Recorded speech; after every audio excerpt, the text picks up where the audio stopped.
The Federal Reserve recently announced another increase in the federal funds target rate, which for consumers means an increase in the prime rate. It always comes back, right? Yeah. The Feds indicated there could be 3 to 4 more increases this year.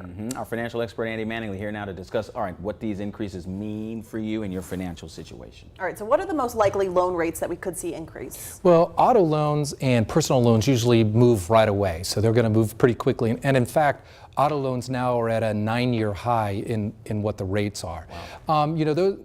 Some people will say or be concerned about home loan rates, and those usually don't move directly with prime rates, but over time they could move. Okay, so who will be impacted by this increase most immediately? Most immediately, people that carry a credit card balance or a variable rate loan like a home equity line of credit, because those rates usually move really quickly, so they're going to start having to pay more for the debt that they have outstanding.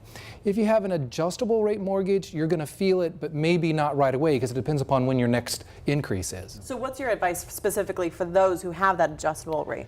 For an adjustable rate mortgage, don't get real concerned right away. You might want to refinance, but you also need to look at your situation. If you've got 3 or 4 years before your rate adjusts, you maybe don't need to do anything, and you also need to see how high it can go up, because you might still be better off staying in that. So you just really need to talk to someone, run all the scenarios, and decide how long you're going to stay in that mortgage before you make a decision. What's the biggest impact when the prime rate goes up like that? Well, the biggest impact is that the cost of debt costs more, so your payments go up for your home or your car. So sometimes for people that means they need to buy a little less of a car, a little less of a home. So you need to be thinking, if rates are really going to go up 3 or 4 more times, maybe now's the time to make those purchases that you were maybe thinking about putting off later. Does a prime rate increase impact deposit rates?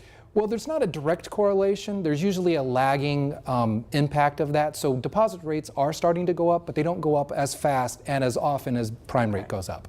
Yeah, it's not apples to apples with those. Exactly. As much as we'd like them to be. Yes. All right, Andy, thank you. Thank you. Thank you.